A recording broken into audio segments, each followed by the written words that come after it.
Hey, what's up? I'm Chris, the Pinball Noob, and this is a new project I just picked up today. It's Middle Earth. Apparently, nothing to do with Lord of the Rings. I don't remember this lightsaber space helmet guy hanging out with Frodo and Gandalf, but they call it Middle Earth for some reason. But the back glass looks pretty nice. Cabinet's pretty beat up. Got some rusty legs. And here is the playfield. Playfield actually, I think, is the highlight of this machine. It looks really good. I don't really see any wear. It's maybe a little, I don't want to say faded, but a little yellowed. But even the plastics look all pretty nice. Some of them are a little warped, like you can see. Maybe you can't see. But that back one's a little warped. This one's a little warped and chipped there. And there's one thing that's making me a little worried. I see nibble marks on a lot of these plastics. Actually, just these ones down here in this corner. So I'm a little worried I might be finding some rodent activity. When I picked it up, the guy said it powers up, the lights turn on, but the game never starts.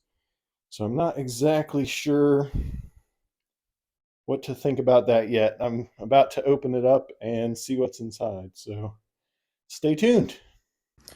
All right. Loxley and I opened it up and no rat nests. So that's a good thing.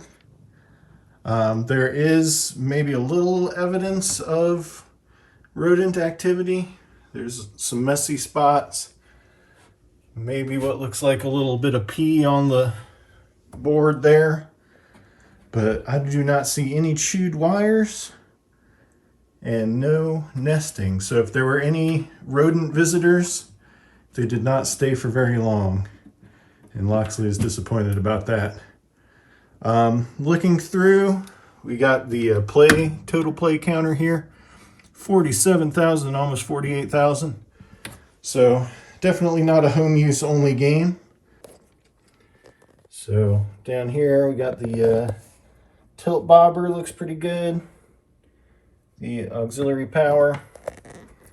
I think this looks like the soundboard.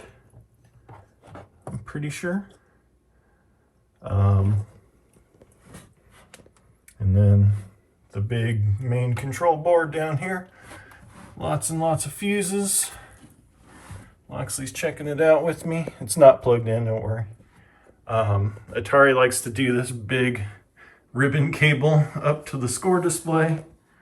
I don't know if that's the best way to do that, but hey, that's how they did it. Overall, this board looks pretty good. I don't see anything obviously blown up. It definitely needs to be cleaned. Maybe switch out some capacitors. Power supply back there looks okay. It looks pretty rusty, but again, nothing is obviously destroyed. Atari really loved these crimp connectors. Quick connects, I guess some people call them. I'm wondering if some of those might be failing, but you can see all those fuses. You can see all these fuses. It's a lot to check, but hey, checking fuses is always a good step, especially when you have toasty coils. That's one thing that is all over this machine is burned up coils. So I'm not exactly sure what was going on there. Somebody probably plugged it in and saw the lights come on and they said, hey, let's try playing it. And they just kind of let the coils burn. They probably got locked on for some reason, maybe something shorted. But coils are easy enough to replace. It won't be super cheap, but that's doable. The rest of it looks pretty decent. Like I said, I don't see any chewed wires. I don't see anything missing or burned up other than coils. But yeah, overall, could be a lot worse. It's a little dirty.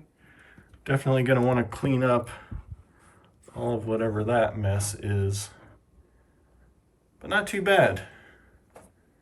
Sorry, Loxley, no mice. Maybe in the next one. All right. I will keep you updated with how things go.